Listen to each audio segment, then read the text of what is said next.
So, ఈ మధ్య కాలం లోపల ఎక్కువగా చాలా మందిలో చూస్తున్నటువంటి విషయాల లోపల చూసినట్లయితే సంతానలేమి సమస్యలను ఎక్కువ చూస్తున్నాం. సో, ఒకప్పుడు ఏందనంటే ప్రతి ఫ్యామిలీ లోపల ఏ ఇంటికెళ్ళినా గాని ఒక 10 మంది పిల్లలు, దాని తర్వాత చాలా హ్యాపీ ఫ్యామిలీస్ అనేది ఎక్కువ మందిలో చూసేవాళ్ళం. బట్ ఈ మధ్య కాలం లోపల ఏందనంటే పిల్లలు పుట్టడమే గగనంగా మనం భావిస్తున్నటువంటి రోజుల్లో మనం ఉన్నామనమాట. దీనికి గల కారణాలేంటి? అంటే చాలామంది ఏందనంటే మ్యారేజ్ అయిపోయింది. 2 ఇయర్స్ ప్రయత్నం జేస్తున్నారు పిల్లల గురించి. అయినా గాని పిల్లలు పుట్టట్లేదని జెప్పేసి చాలా రకాలుగా ఒక రకమైన డిప్రెషన్ కండిషన్‌లోకెళ్ళిపోతూ ఉన్నారు.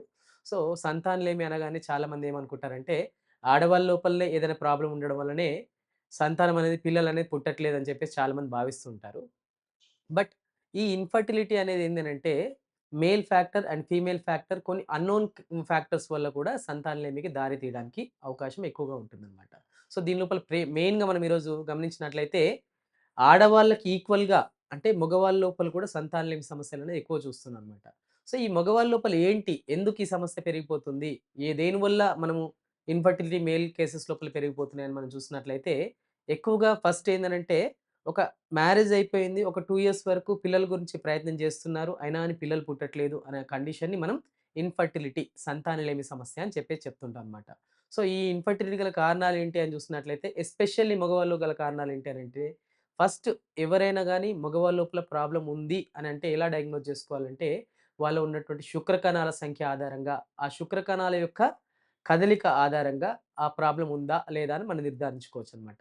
అయితే ఈ మధ్య కాలం లోపల ఎక్కువగా మనం జూస్తున్నాం. ఈ రీసెంట్ టైమ్ లోపల ఈ మధ్య మా క్లినిక్ లోపల ఎక్కువ మంది ఏందనంటే 25, 30 ఏజ్ గ్రూప్ లోపల గూడా అంటే ఒకప్పుడు 45, 50 ఇయర్స్ తర్వాత పిల్లలు గురించి ఎక్కువగా ఇబ్బంది పడే వాళ్ళని ఎక్కువ జూసేవాళ్ళం. బట్ ఇప్పుడేందనంటే వయస్సుతో సంబంధం లేకుండా 25 నుండి అంటే చాలామంది రీసెంట్ టైమ్‌లో ఏందనంటే ఎర్లీ‌గా పెళ్లిళ్లు చేసుకుంటే పిల్లలు తొందరగా పుడతారు. హ్యాపీగా ఉంటదని చెప్పేసి చాలామంది కొంతమంది ఒకప్పుడేందనంటే 30, 40 ఇయర్స్ లోపల మ్యారేజ్ చేసుకుంటున్నారు. అంటే ఈ మధ్య కాలం చూస్తే. బట్ రీసెంట్ టైమ్ లోపల ఎర్లీ‌గా మ్యారేజ్ చేసుకున్నా గానీ పిల్లలనేవి పుట్టక చాలామంది బాధపడే వాళ్ళని ఎక్కువ చూస్తున్నాం. సో, ఈ ఇన్‌ఫర్టిలిటీ తోటి ఎవరికి చెప్పుకోవాలి? ఎక్కడికెళ్ళాలని చెప్పేసి చాలామంది కూడా ఒక రకమైన డిప్రెషన్ లోపల ఉన్న వాళ్ళని చాలామంది మనం చూస్తున్నాం. సో, అలాంటి వాళ్ళకేందంటే మీరు భయపడాల్సిన అవసరం లేదు ఫస్ట్ ఆఫ్ ఆల్.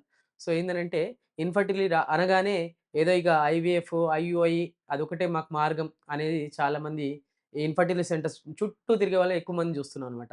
పెద్ద పెద్ద ఫైల్ పెట్టుకొని స్కానింగ్ రిపోర్ట్స్ అంటూ, బ్లడ్ రిపోర్ట్స్ అంటూ, ఆ టెస్ట్ అంటూ, ఈ టెస్ట్ అంటూ మొత్తం ఒక ఫైల్ క్రియేట్ చేసుకొని అన్ని ఇన్‌ఫర్టిలిటీ సెంటర్‌లు మొత్తం తిరిగి తిరిగి అలసిపోయే వాళ్ళు మనం చాలా మంది చూస్తున్నాం. అయితే ఇక్కడ మగవాళ్ళ లోపల అంటే ఎంతసేపు ఫీమేల్‌లో ఏదో ప్రాబ్లమ్ ఉంది. ఫీమేల్‌లోనే ట్రీట్‌మెంట్ అవసరం అన్నట్టు గైనకాలజిస్ట్ చుట్టూ తిరిగి లాస్ట్‌కి ఏం లేదండి ఐవీఎఫ్ చేస్తేనే ఇంకా దీనికి సొల్యూషన్ అని చెప్పేసి చాలామంది బాధపడే వాళ్ళు మనం చూస్తున్నాం. ఐవీఎఫ్ చేసినప్పటికి కూడా అది ఎంతవరకు సక్సెస్ అవుతుందని మనం చెప్పలేం.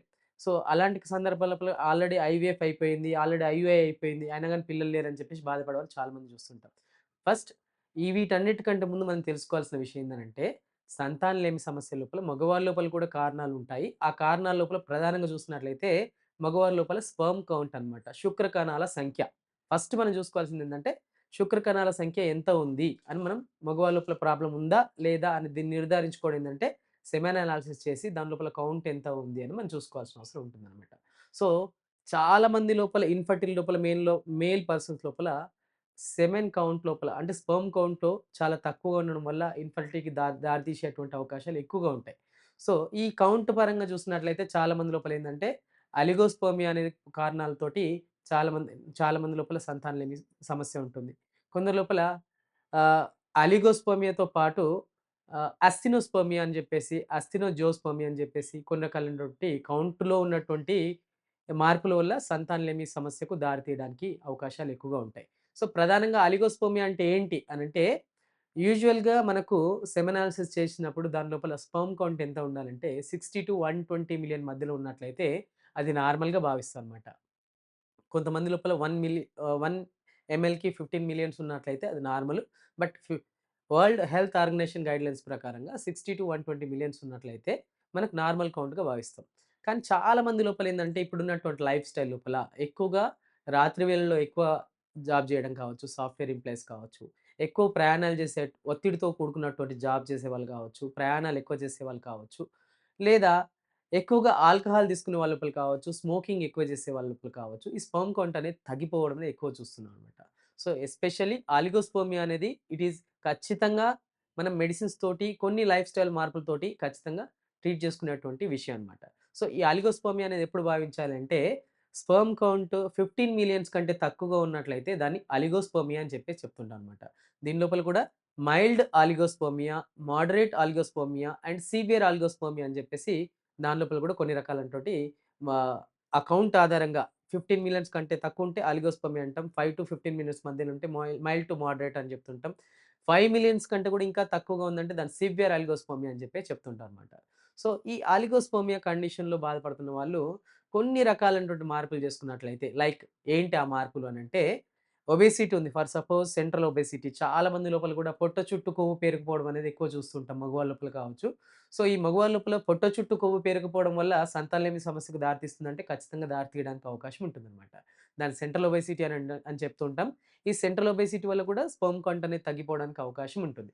దాంతో పాటు ఏందనంటే నౌ ఏ డేస్ ఉన్నటువంటి కల్చర్ లోపల స్మోకింగ్ అండ్ ఆల్కహాల్ అనేది కామన్‌గా ఏదో ఒక డిగ్రీస్ నుండి మొదలుపెడితే అది మ్యారేజ్ అయిన తర్వాత కూడా కంటిన్యూ‌గా చాలా మంది లోపల చూస్తూ ఉంటాం అన్నమాట. సో, స్మోకింగ్ అనేది కొంతవరకు ఒక వినోదాన్ని ఇచ్చినప్పటికి కూడా దానివల్ల సంతానం అనేది లేనప్పుడు ఆ స్మోకింగ్ అనేది పూర్తిగా మానేయాల్సిన అవసరం ఉంటుందన్నమాట. ఆల్కహాల్ తీసుకుంటే కొంతవరకు ఆనందం కలుగుతుందని జెప్పేసి తెలిసి తెలియని వయసు లోపల ఆల్కహాల్ తీసుకోవడం అలవాటు జేసుకుంటారు.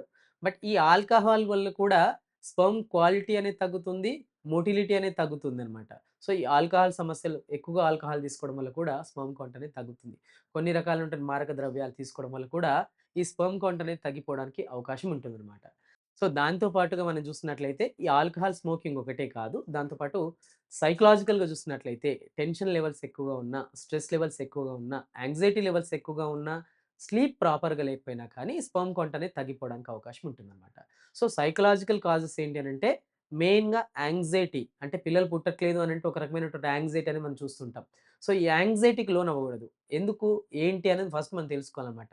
యాంక్సైటీ కావచ్చు అండ్ స్ట్రెస్ అంటే సంతానం ఇంక పిల్లలు పుట్టట్లేదు. 2 ఇయర్స్ అయిపోయింది, 3 ఇయర్స్ అయిపోయింది. ఆల్రెడీ మెడిసిన్స్ వాడినా, ఆల్రెడీ వైఫ్‌కి అన్ని రకాల టెస్ట్ చేయించిన, అన్నీ నార్మల్‌గా ఉన్నాయి. నా టెస్టులు చేస్తే ఏదో చిన్న ప్రాబ్లమ్ అని చెప్పారు. దానికేదో కొన్ని రకాలైనటువంటి మల్టీవిటమిన్ టాబ్లెట్స్ ఇచ్చారు. అంతే ఇంకేం లేదు ప్రాబ్లమ్ అని చెప్పారని చెప్పేసి చెప్తూ ఉంటారు. బట్ అలాంటి కండిషన్‌లోనే హోమియోపతి లోపల డాక్టర్ కేర్ హోమియోపతి లోపల ఈ హోమియోపతి వైద్య విధానం లోపల ఏందనంటే వాళ్ళకున్నటువంటి మానసిక సమస్యలేంటి? శారీరక సమస్యలేంటి? అండ్ కొన్ని రకాలైనటువంటి హార్మోన్ ప్రాబ్లమ్స్ వల్ల like male hormones testosterone levels అనేది తక్కువగా ఉండడం వల్ల కూడా స్పెర్మ్ కౌంట్ అనేది తగ్గిపోవడానికి అవకాశం ఉంటుంది. అండ్ ఫీమేల్ హార్మోన్స్ ఎక్కువగా ఉండి టెస్టోస్టెరాన్ లెవెల్స్ తక్కువ ఉన్న సందర్భాల్లో కూడా స్పెర్మ్ కౌంట్ అనేది తగ్గిపోవడానికి అవకాశం ఉంటుంది. సో, హార్మోన్ రిలేటెడ్‌గా దేనివల్ల ఈ ప్రాబ్లమ్ వచ్చింది? కొన్ని రకాలైనటువంటి థైరాయిడ్ ఇష్యూస్ ఉండడం వల్ల హైపోథైరాయిడ్ కావచ్చు, హైపర్ థైరాయిడ్ కావచ్చు. ఈ హైపోథైరాయిడ్ లేదా హైపర్ థైరాయిడ్ కండిషన్ లోపల కూడా స్పెర్మ్ కౌంట్ అనేది తగ్గిపోవడానికి అవకాశం ఉంటుంది. అండ్ కొన్ని రకాలైనటువంటి అంటే ఇప్పుడు చూస్తున్నట్లయితే హైపర్ టెన్షన్ బీపీ అనేది సర్వసాధారణంగా ఒకప్పుడు ఏందంటే 45, 50 దాటిన తర్వాత వచ్చేది. బట్ ఇప్పుడున్నటువంటి లైఫ్ స్టైల్ లోపల బీపీ కూడా ఎర్లీ ఏజ్‌లో వస్తుంది. సో, ఈ బీపీకి సంబంధించినటువంటి మెడిసిన్స్ ఎక్కువగా వాడడం వల్ల కూడా ఈ స్పెర్మ్ కౌంట్ అనేది తగ్గిపోవడానికి అవకాశం ఉంటుంది. దాంతో పాటు కొన్ని రకాలైనటువంటి క్యాన్సర్‌కి సంబంధించినటువంటి మెడిసిన్స్ కావచ్చు అండ్ ఫ్రీక్వెంట్‌గా మనకు తెలిసి తెలియకుండా ఏందనంటే సాధారణంగా చేస్తుంటారు. ఏందంటే లివోసిట్రజిన్ సిట్రజిన్ టాబ్లెట్ వాడుతూ ఉంటారు. Antihistamine. సో, కామన్ కోల్డొచ్చింది. కామన్‌గా రన్నింగ్ నోస్ ఉందనంటే కూడా తెలిసి తెలియకుండా వెళ్లి ఇమ్మీడియేట్‌లీ ఒక కోల్డ్ టాబ్లెట్ ఏసుకోవడం. ఈ యాంటీ హిస్టమైన్స్ అని అంటాం. ఈ యాంటీ హిస్టమైన్స్ తీసుకోవడం వల్ల కూడా స్పెర్మ్ కౌంట్ తగ్గిపోవడానికి అవకాశం ఉంటుందన్నమాట. సో, మనకు తెలిసి తెలియకుండా కొన్ని కొన్ని చిన్న పొరపాట్లు చేయడం వల్ల కూడా ఈ స్పెర్మ్ కౌంట్ అనేది తగ్గిపోవడానికి అవకాశం ఉంటుంది.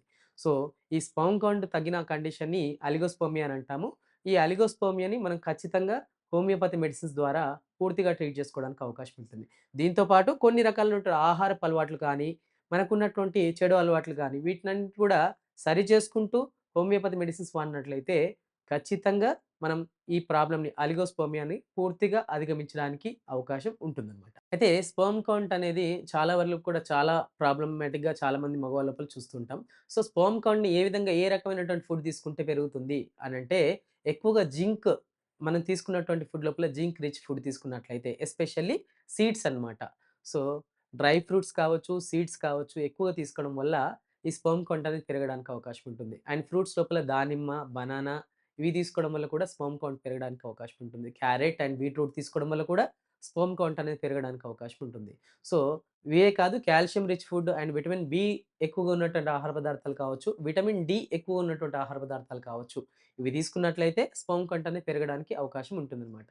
సో, ఆల్రెడీ మేము ఇవన్నీ కూడా తీసుకుంటున్నాము. ఆల్రెడీ మల్టీవిటమిన్ టాబ్లెట్ వాడుతున్నాము. ఆల్రెడీ డ్రై ఫ్రూట్స్ తీసుకుంటున్నాము. ఆల్రెడీ ఫ్రూట్స్‌లో కూడా లైఫ్ స్టైల్ లోపల కూడా చేంజెస్ చేసుకున్నాము. అయినప్పటికి కూడా మాకు స్పెర్మ్ రిలేటెడ్‌గా అలిగోస్పెర్మియా కండిషన్ అనేది అలానే ఉంది అనే సందర్భాల లోపల మీరు భయపడాల్సిన అవసరం లేదు. ఒకసారి మీ దగ్గర ఉన్నటువంటి డాక్టర్ కేర్ హోమియోపతిని సంప్రదించండి.